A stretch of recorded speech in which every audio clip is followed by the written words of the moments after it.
Kini ang At Home with GMA Regional TV.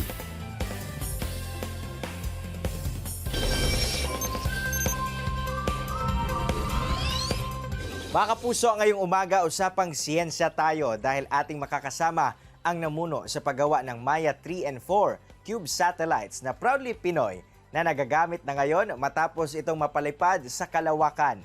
Ating makakasama si Engineer Renzo Wee.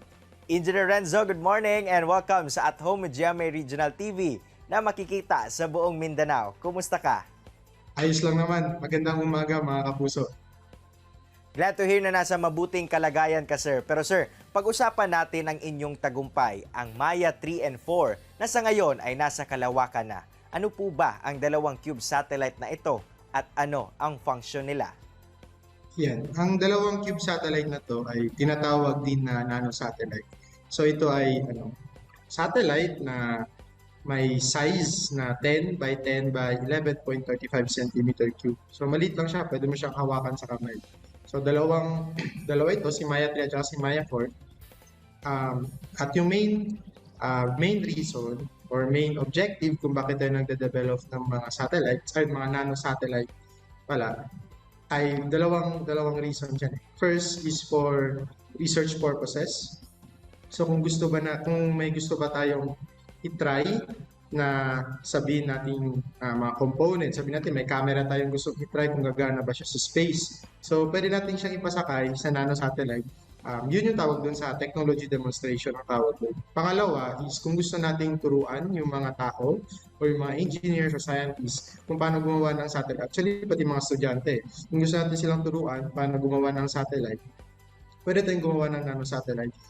Engineer Renzo, sa larangan ng siyensya, gaano po ba kalaki ang tagumpay na nakamit natin nung natapos natin ang Maya 3 and 4? Yung tagumpay na nakamit natin dito sa pagtapos natin yung satellite development ng Maya 3, Maya 4, it marks a very big point in our space science and technology. Kasi although may mga satellite na tayo na ginawa before, they were made in different countries. And unlike dito yung Maya 3 and Maya 4, sa backyard natin mismo. So, parang dito mismo sa Pilipinas siya ginawa. Yung malaking epekto nito, ay yung implikasyon pala nito is pinapakita nito na kaya na natin gumawa ng satellite sa bakuran mismo natin. So, now we have the brains from previous development, kaya ng Maya 1, Maya 2, Diwata 1, tsaka Diwata 2. So, alam natin, kaya natin mga Pinoy gumawa. Yung tanong naman ngayon, kaya ba natin gumawa sa sarili nating bansa na hindi natin pupunta sa ibang bansa? So, yun yung pinapakita talaga ni Maya 3 and Maya 4, na kaya natin gumawa ng satellite sa sarili nating bakuran mismo. Ngayon, sir, ay nasa Stamina for Space na kayo nakafocus. Anong klaseng trabaho po ba ito at paano ito nakakatulong sa ating komunidad at sa buhay ng mga tao? Yung Stamina for Space or yung Space Technology and Applications Mastery, Innovation and Advancement, Stamina for Space for short, it is a program na focus sa space research and development program. It's funded by the Department of Science and Technology and implemented by the DOST Advanced Science and Technology Institute or DOST ASTI and the University of the Philippines, Diliman. Si Stamina for Space, it's a research program wherein yung focus natin is yung growth ng local scientific industrial base sa space technology and applications dito sa Pilipinas. Malaki na yung naitulong ng Stamina for Space na program sa Pilipinas. A few years ago, nagkaroon ng massive landslide, I think, somewhere in Visayas. Tapos, yung Diwata na satellite took an image of that area and then compared the image na nakuha sa previous na available na kinuha din ni Diwata or ng ibang satellite yata. Tapos, kinumpare yung dalawang image na yun, nakita natin kung saan yung mga bahay na natabunan ng landslide. With the power of satellite imagery, kaya natin makita mismo, ma-pinpoint natin yung longitude, latitude niya, so yung location niya talaga. So, alam nila mismo na pumunta doon diretso at upayin ng lugar na yun kasi most probably may mga problem, may mga na-trap na tao doon or livestock and other things. So yun yung isa sa naging parang benefits. So yun yung ikinaganda eh. Marami kasi siyang epekto, lahat tayo makakagamit nito. Kasi for example, kahit yung mga diwata, yung mga pictures na kinuha ni Diwata, it's publicly available. So pwede lang natin yung i-request. Tapos tayong bala kung anong mga data yung makukuha natin doon. Ngayon, Engineer Renzo, may mga proyekto pa ba kayong tinatrabaho? At ano po ang target na magawa nito? So ngayon, ang ginagawa natin is yung operation ng satellite. So yung Maya 3 and Maya 4, if you've heard, is nasa space na siya ngayon.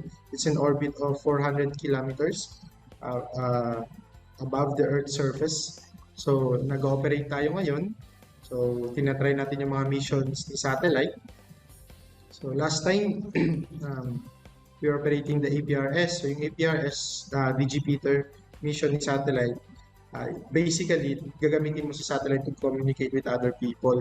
So yun yung ginagawa natin ngayon. Operations of the satellite plus tinatapos natin yung masters natin. We wish na lahat ng mga proyekto nyo ay matupad at maisagawa ng maayos, Engineer Renzo. Pero sir, para sa ating mga kapuso ngayong umaga, lalo na sa mga gusto ring maging katulad mo, may mensahe ka ba sa kanila? If you have a dream, don't make it just a dream, make it a goal. So kung gusto mo talaga siya, and you think that it's for you, don't hesitate to go for it. Kasi tingnan mo ako, I'm just some guy in Zamboanga City. I'm not known naman anywhere. Then I just tried to apply to this program. And fortunately, I got in.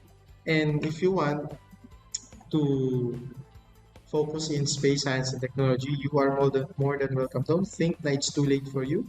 Kasi everyone is may magagawa talaga sa space. May mako-contribute sa space science and technology natin. Maraming salamat, Engineer Renzo, sa oras na iyong ibinigay dito sa At Home with GMA Regional TV. More power sa inyong pagsisikap.